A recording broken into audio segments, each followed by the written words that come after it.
Good morning बच्चों, फिर से स्वागत है आपका ऑनलाइन क्लासेज में। आशा करते हैं आप सभी वीडियो देखते हो और अपना होमवर्क भी करते हो। तो जैसा कि हम आपके चैप्टर नंबर 2 में थे और हम 2 के अंदर आपका जो क्या पढ़ रहे थे, 2 के अंदर जो मोनेरा क्या पढ़ रहे थे, मोनेरा किंगडम पढ़ रहे थे, अर्थात मोनेरा जगत जो है वो पढ़ रहे थे। ओके, तो इसके अंदर मैंने आपको क्या बताया था, मैंने आपको इसके अंदर जो है बताया था कि जीवाणु जो हैं वो सबसे ज़्यादा इसके अंदर आते हैं, अर्थात जीवाणुओं को इसके अंदर रखा गया है। क्या बोला जाता है जीवाणुओं को? बैक्टीरिया बोला जाता है। क्या बोला जाता है? बैक्टीरिया, जीवाणु। ठीक है, इसके अंदर मैंने आपको एक तो आर्की बैक्टीरिया बताया था, आगे बैक्टीरिया या आगे जीवाणु बैक्टीरिया, ठीक है, या इसको आप लोग बोल सकते हो आर्की बैक्टीरिया। ठीक है, इसकी बात जो है हमने कर ली थी। आज की वीडियो के अंदर जो बात करेंगे वो करेंगे हम लोग यू बैक्टीरिया की। इसका दूसरा रूप जो है उसकी बात करने वाले हैं, यू बैक्टीरिया। यू बैक्टीरिया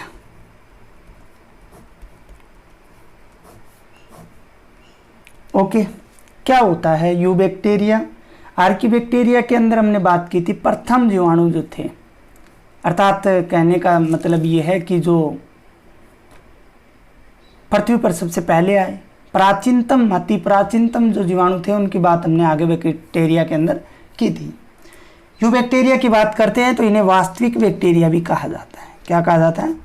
वास्तविक बैक्टीरिया। जो आज हम देखते हैं वो जीवाणु भी इनको बोला जाता है, वास्तविक बैक्टीरिया भी इनको बोला जाता है। अगर इनकी पहचान की बात करते हैं, आइडेंटिफिकेशन इनका जो होता है, इनको आइडेंटिफाई जो करते हैं वो करते हैं इनकी कठोर कोशिका भित्ति व एक कसाब के द्वारा। कठोर कोशिका भित्ति, कठोर कोशिका भित्ति, और दूसरा क्या है? एवं कसाब के कारण। अब दिक्कत आती है, सर कठोर कोशिका भित्ति क्या होती है और कसाब क्या होता है?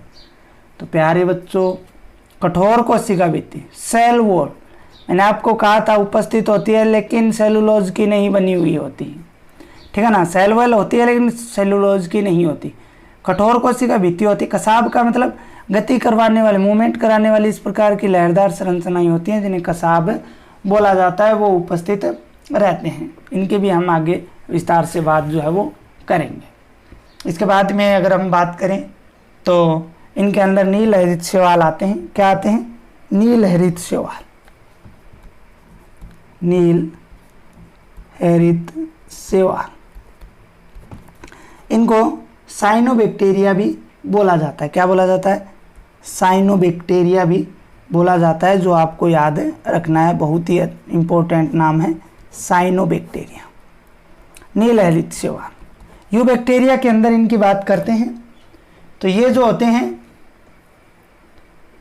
इनकी अगर बात करें तो इनमें पौध जो ग्रीन प्लांट हैं, हरे पौधे जो होते हैं, ग्रीन पौधे जो होते हैं, उनके जैसा ही एक क्लोरोफिल ए वर्णक पाया जाता है। क्या पाया जाता है? क्लोरोफिल ए जो है वो वर्णक पाया जाता है। ओके, क्लोरोफिल ए वर्णक जो है वो पाया जाता है। और ये प्रकाश संश्लेषी होते हैं। क्या होते हैं? प्रकाश संश्लेषी होते हैं।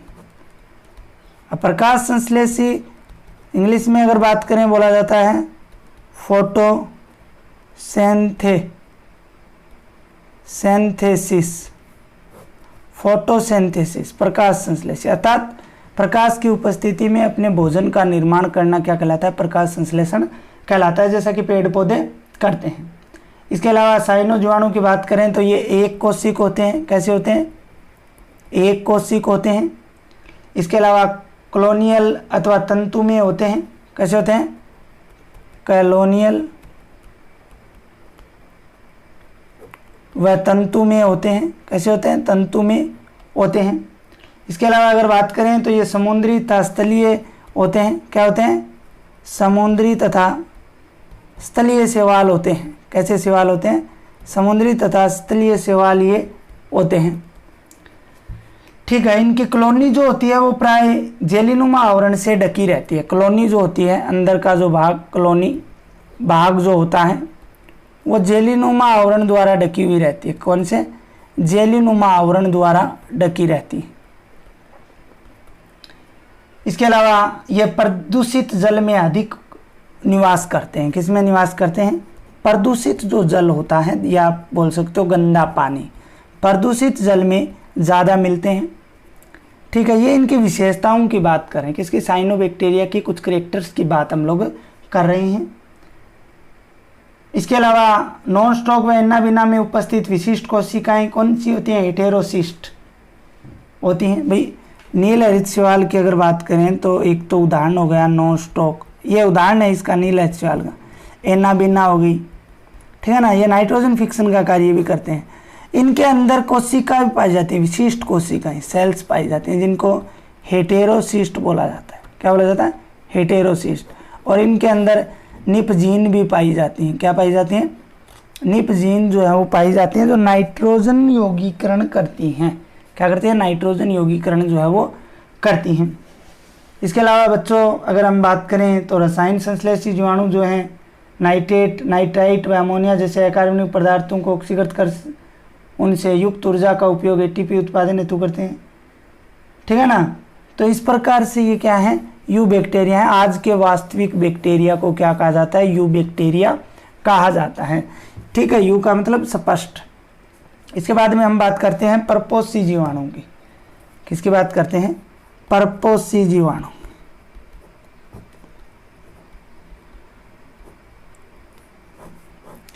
परपोषी जीवाणु की बात करते हैं तो ये प्रकृति में अधिक पाए जाते हैं। क्या?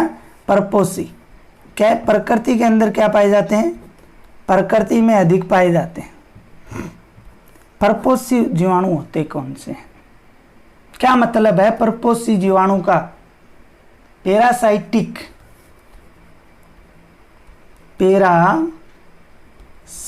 बैक्टीरिया जो होते हैं उनका मतलब क्या? मतलब प्रायपोषी का मतलब पोषण। ऐसे जीव जो अन्य भोजन के लिए अन्य पर निर्भर रहते हैं, अन्य जीवों पर निर्भर रहते हैं, क्या कहलाते हैं? परपोषी।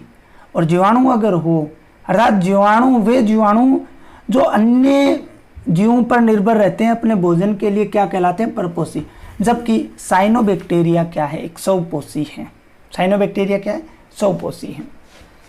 तो प्रकृति में ये अधिक पाए जाते हैं, आपको बता दिया। इनमें अधिकांश अपघटक होते हैं। अधिकांश क्या होते हैं? अपघटक। अब बात आती है अपघटक क्या होते हैं? तो प्यारे बच्चों, अपघटक तोड़ने वाले क्या होते हैं? तोड़ने वाले होते हैं। किसी वस्तु को तोड़ दिया, वो क्या होते हैं? अपघटक होते हैं। मान लीजिए हमने कोई सब्जी का छिलका फेंका, हम कुछ घंटों के बाद देखते हैं तो वहाँ पे जो छिलका है उसका रूप अलग मिलेगा हमें, तो उसका क्या हो रहा है? अपघटन हो रहा है। जैसे मांस का हम लोग देखते हैं, बहुत सारे आपने उदाहरण भी देखे होंगे, तो उनका क्या हो जाता है? अपघटन। जैसे कोई जीव मरा, जैसे कोई पशु मरा, हम डाल के आ जाते हैं, बाद में उसका अपघटन होता है, उसकी मिट्टी बन जाती है। वो किसके कारण होती है? बैक्टीरिया होते हैं उसके लिए। क्या होते हैं? बैक्टीरिया। इसके अलावा अगर बात करें तो मानव जीवन संबंधी कई महत्वपूर्ण प्रभाव जो है वो भी डालते हैं। जैसे दूध से दही बनना। दूध से क्या बनता है? दही बनता है। बहुत बड़ी बात है ये। जो हम घी प्राप्त करते हैं वो इसी वजह से प्राप्त होता है। प्रतिजैविकों के उत्पादन में, किसके उत्पादन में? प्रतिजैविकों के। प्रतिजैविक क्या होते हैं? हमारा शरीर रोगग्रस्त होने पर जो हमारे शरीर में प्रविष्ट कराई जाती हैं उन्हें क्या बोले जाते हैं? प्रतिजैविक बोले जाते हैं। इसके अलावा लेग्यूम पादपों की जड़ों में रहकर ये नाइट्रोजन स्थिरीकरण का कार्य भी करते हैं। देखो मैं आपको समझाता हूँ नाइट्रोजन स्थिरीकरण क्या होता है। पहले ये समझिए, ये शब्द क्या है? नाइट्रोजन फिक्सन बोलते हैं इसको इंग्लिश में। क्या बोला जाता है इंग्लिश में? नाइट्रोजन फिक्सन बोला जाता है। कहने का मतलब ये है कि वायुमंडल में 78% उपस्थित होती है। कौन? नाइट्रोजन। सभी को पता है। लेकिन ये नाइट्रोजन पादपों के काम नहीं आती है, जबकि पादपों के लिए आवश्यक पोषक तत्व है कौन? नाइट्रोजन। जबकि ये काम नहीं आती है, तो क्या होता है, इस नाइट्रोजन का स्त्रीकरण होता है किसके द्वारा? बैक्टीरियाओं के द्वारा। वो इसको किस में बदलते हैं? Nitrite, ammonia, nitrate. 12वीं क्लास में आपके चैप्टर हैं पूरे, नाइट्रेट में क्या कर देते हैं? चेंज कर देते हैं, और वहां से इनको जो है पादप आसानी से ग्रहण कर सकता है। समझ गए बात? तो इससे क्या बोलते हैं? नाइट्रोजन स्त्रीकरण बोला जाता है। इसके अलावा जीवाणु, कुछ जीवाणु रोगजनक भी होते हैं। क्या होते हैं? रोगजनक तो बहुत सारे हैं, कुछ क्या होते हैं? बहुत सारे होते हैं, बता देता हूँ। रोग फैलाने वाले बहुत सारे जीवाणु जो क्या फैलाते हैं? रोग भी फैलाते हैं। जैसे अगर हम लोग बात करें तो कोई एक रोग का नाम आप भी बताएं। जैसे कि मनुष्य, फसलों, फार्म, पालतू पशुओं में रोग उत्पन्न कर हानि पहुंचाते हैं। जैसे हैजा है, क्या है? हैजा है, टाइफाइड है, ठीक है, टिटनेस है, ठीक है। इसके अलावा साइट्रिस कैंकर जैसी बीमारी है। साइट्रिस कैंकर नींबू के अंदर होती है ये रोग। राजस्थान पुलिस में ये प्रश्न पूछा हुआ है, नींबू के अंदर कौन सा रोग होता है? साइट्रिस कैंकर। जीवाणु सामान्यतः कोशिका विभाजन द्वारा प्रजनन करते हैं। अगर इनके रिप्रोडक्शन की बात करते हैं तो ये किसके द्वारा? विभाजन द्वारा, डिवीजन द्वारा, विभाजन द्वारा अपना क्या करते हैं? जो जनन की प्रक्रिया है वो करते हैं। कभी कभी विशेष परिस्थितियों में ये बीजाणु भी बनाते हैं, स्पोर। क्या बनाते हैं? स्पोर भी, बीजाणु भी जो है वो बनाते हैं। ये लैंगिक प्रजनन भी करते हैं। इनमें एक जीव से दूसरे जीवाणु में डीएनए का स्थानांतरण भी होता है, ट्रांसफर डीएनए का स्थानांतरण, ठीक है ना, वो भी आसानी से किया जा सकता है। इसके अलावा अगर हम बात करें तो लैंगिक जनन आनुवांशिक पुनर्योजन द्वारा होता है। अगर सेक्सुअल रिप्रोडक्शन की बात करते हैं, किसके?